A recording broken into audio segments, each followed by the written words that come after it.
That's a really important and I think real aspect about Joseph Smith. Right under my nose, I just was blown away. Do you know one thing I find most interesting about Nauvoo?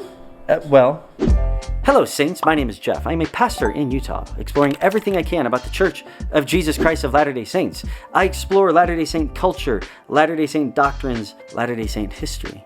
I mean, I have been to the Sacred Grove, I've been to the Hill Cumorah, I've been to the place where they printed the Book of Mormon for the first time.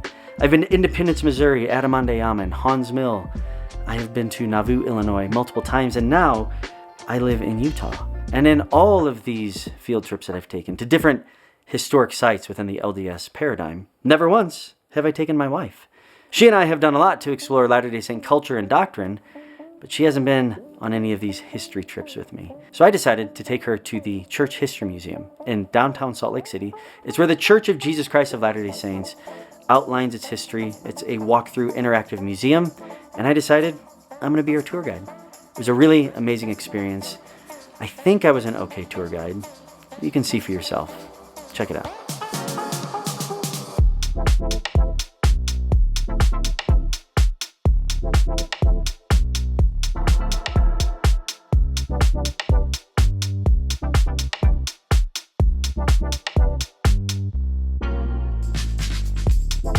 Okay, so we have done a lot of videos together on culture. We've done a lot of videos on doctrine. Now this one's going to be our first video together on history. I love history. She actually doesn't really love history. Don't tell anybody. But this will be important. It'll be good to go on this tour to learn about the origins of the LDS Church. And I think there's no better place to do it than the Church History Museum.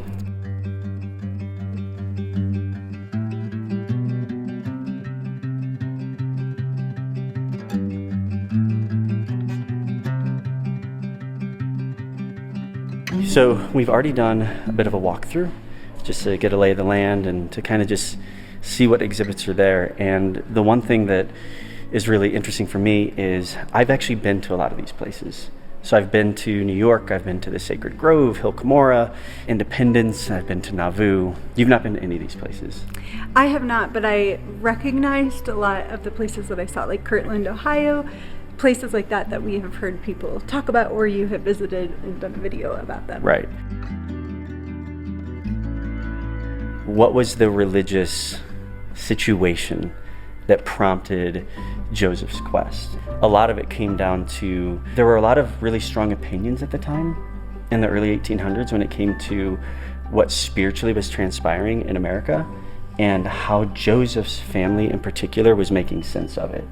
Joseph's parents even had slightly different convictions when it came to like which denominations were doing it right and which churches were the closest to correct.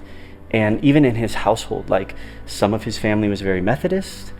Joseph was feeling more of a conviction toward Presbyterianism, which was a bit of a departure from his parents. He had a grandfather who was more Universalist, and even other extended family that was just what you would say would look more evangelical.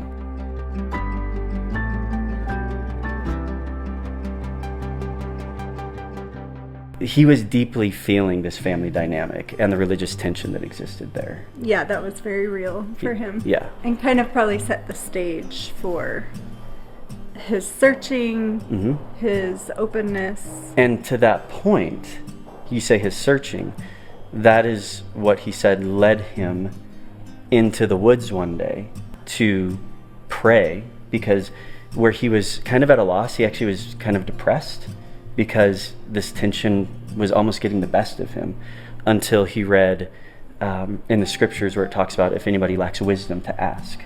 So that actually gave him hope. Oh, like there is a way for me to figure this out. So he went into the woods to do just that, where he was feeling like he was lacking wisdom, to seek wisdom, and that's what led him into what is now called the Sacred Grove. And there's a video we're going to go watch right now that sort of gives the account of what Joseph experienced when he went into the Sacred Grove.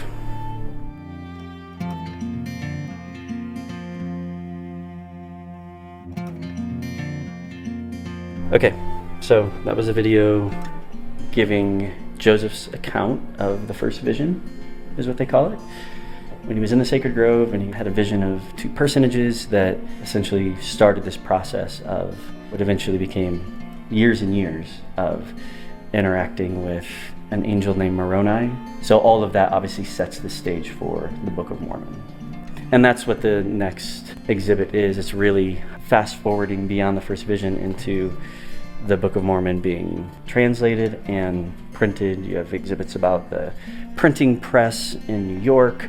So the two personages that were in the video, are you saying that was Moroni? Or are you saying that just kind of like set the stage for then? Yeah, good question. Visions of Moroni? So the two personages in the video would be considered Heavenly Father and Jesus Christ. Okay. So that was in his first vision. Beyond that, in his room while he was sleeping primarily, is when he was visited by this angel Moroni, who was in the Book of Mormon, who helped preserve the Book of Mormon, and then in this angelic form, who visited Joseph over the course of the next few years, told him how to find the gold plate so he could translate the Book of Mormon.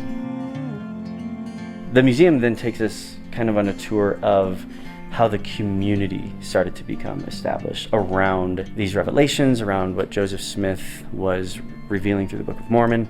And so we have almost a 19th century tour of these different communities that they lived in, that they established, from New York into Ohio, into Missouri, and then beyond Missouri into Nauvoo. But a lot of really important things happened in those years as they were moving around, pertaining to different visions and building of a temple in Kirtland, Ohio. That's where the first temple was. That's right, yeah. But there was a lot of duress in these communities as they attempted to set them up, and there was a lot of outside pressures of people like locals pushing them out.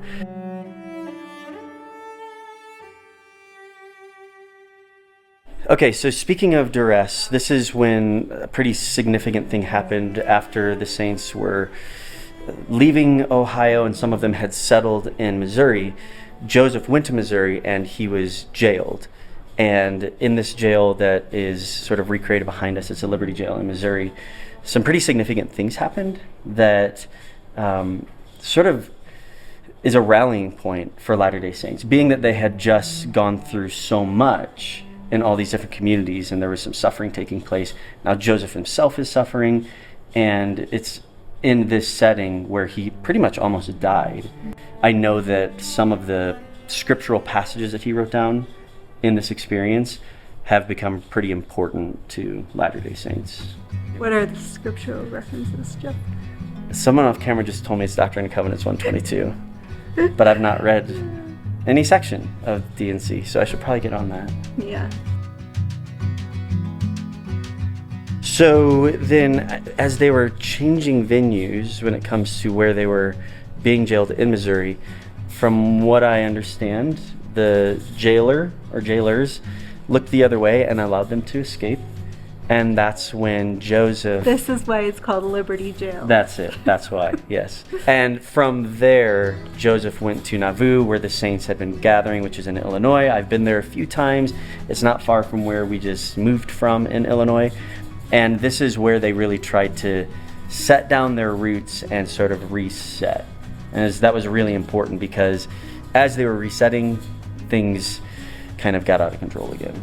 Well, I just read, it says, Nauvoo grew with magic rapidity from a few rude homes to a magnificent city. Which it really did. It was kind of a swampy river area filled with mosquitoes and very difficult to establish infrastructure.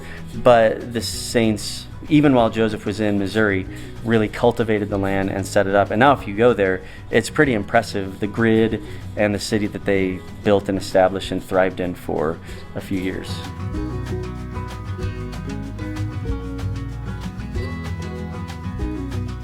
So one thing that I personally find really unique about Nauvoo is that I grew up in Illinois. I lived in Illinois my entire life until a year and a half ago when we moved to Utah, and I never heard the name Nauvoo. I didn't even know Nauvoo existed. So then whenever I visited there a few years ago and saw this like historic time capsule tied to the LDS Church right under my nose, I just was blown away because a significant amount of Latter-day Saint history took place in Nauvoo. Do you know one thing I find most interesting about Nauvoo? Well, you've never been there, so it's definitely going to be interesting. Is that this is what their sun looked like. Do you know what that sun is? I don't, actually. That is one of the designs that was on the first temple built in Nauvoo. That was being built while Joseph was still alive. It wasn't completed. And then after he passed away, it was razed by the locals. They started to kind of like tear it down, and then it also got hit by a tornado and completely leveled. And the temple that's currently in Nauvoo is a recreation that was built in the, I think, late 90s or early 2000s. Okay. But this might actually be a piece from that first temple in Nauvoo. So this is the part of the museum where it sort of highlights when things really unraveled in Nauvoo. Joseph was hiding out a lot of the time when he was in Nauvoo because there were so many people that were after him, a lot of them in Missouri. And as he was sort of establishing his leadership role and establishing the community, he got involved in establishing printing presses, and he was involved in government. And he actually was, at the time that everything started to unravel, he was running for president of the United States. And interesting fact, Joseph Smith is the first presidential candidate who was killed while he was in the midst of essentially campaigning for president of the United States. And he was also getting involved in more in like the Masonic order of the area. And based on all of this, you got the Mason tie, you've got political ties, you have the pre-existing tensions with locals. Things came to a head, and he was arrested because there were some individuals who were printing some things pertaining to certain religious practices, namely polygamy. And he might have overstepped his bounds when it came to trying to control that messaging. There was a printing press that was destroyed that led to his arrest. And as he was incarcerated a few miles away from Nauvoo in Carthage, Illinois, a mob showed up in 1844 and they stormed the jail. And he and his brother Hiram, who was in the jail with him, were both killed. And that's a pretty intense and dramatic scene. I was actually able to spend some time in that room where all of this transpired, and it was pretty devastating to the church. And really, honestly, those are the dominoes that began to fall that led to Saints moving out to Utah, which is where we live right now. But it was a pretty tragic scene that, again, sort of left the Saints wondering, what do we do now? Because there was yet again another collapse.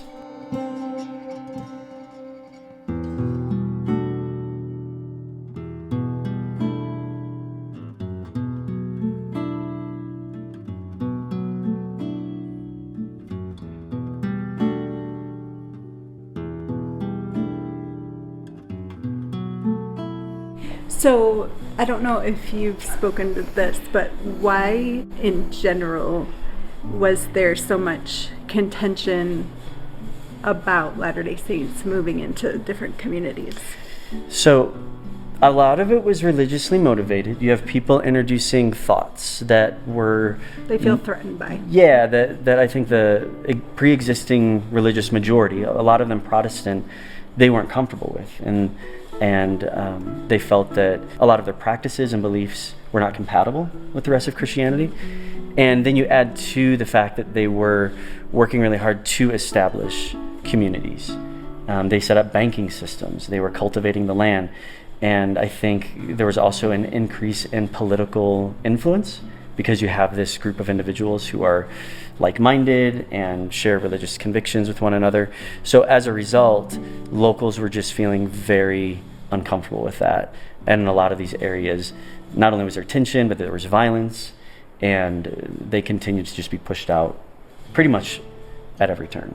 There was a spot where I was reading about how they were naming their church, and they were doing so in order to separate themselves from other Christians, which I think is interesting for me to read, only because I noticed that in our work that we're doing and our seeking to understand, especially since moving here, there's a lot of times where I just instinctively will say, refer to myself as a Christian, and I'm thinking Latter-day Saints are I'm thinking of them as Latter-day Saints. But there's a lot of times where we've gotten a reaction from Latter-day Saints that they feel really, I don't know if offended is the right word, they're wanting actually to be included, and they very much believe that they are Christians. Yeah. And so it's an interesting thing when you're seeing that they're at some point in history trying to separate themselves and then trying to make sense of how they're still also a part of that. Yeah, it is definitely an evolution, and takes some time to really lean into the nuances of all of that as to where that's coming from, to really understand what is behind all of that.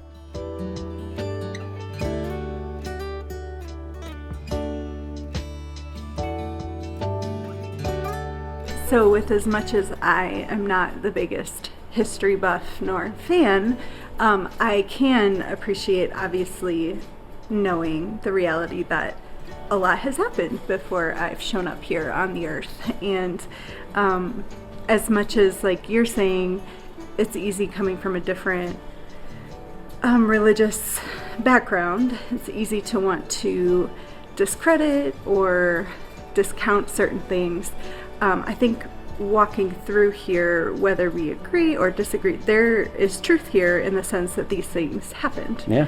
And Joseph Smith was a real person and created a very real community, and that community still exists largely today. We live in that community. Exactly. And so it's a really important thing to not actually discredit what is legitimate and true of the story. Because it happened.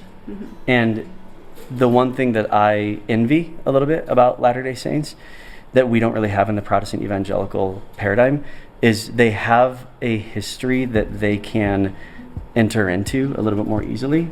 They can go to these places. They can enter into where Joseph Smith grew up, where the communities were established, where these temples were established. And that's a really important thing to a lot of Latter-day Saints. So in our effort to understand the church and this community, understanding this history, this spiritual heritage is really important to honoring where they're coming from and why many of them are not only convinced, but they're very devoted based on a lot of the convictions that came out of these stories. Well, I think that was another thing I was thinking about too when we were watching the video about his revelation. Like, even if we agree with him or not, believe the same things he believes, we can relate to being a spiritual person and seeking God and deeply suffering and gain wisdom. Yeah, absolutely. So now you've had your first historic tour of... Thank you, tour guide. You're welcome. I think I did okay. I'm learning. You're smart. Yeah, well, I've been really fascinated and intrigued by so many different layers to the Latter-day Saint paradigm. Like we've talked about culturally, doctrinally, but there is such a rich history that is not only fascinating to explore, but I think just like we've talked about, it's really important. So being able to see all of it in sort of one walkthrough is really helpful. Would you like to walk through again and I could be the tour guide? Yeah, I'll quiz you. And I'll grade you. No. I'm the tour guide. Oh, okay. I will just press the button. It'll be as I go. Latter-day Saint history according to Joy. It'll be like, now read that. Wow, this is very interactive. Yeah.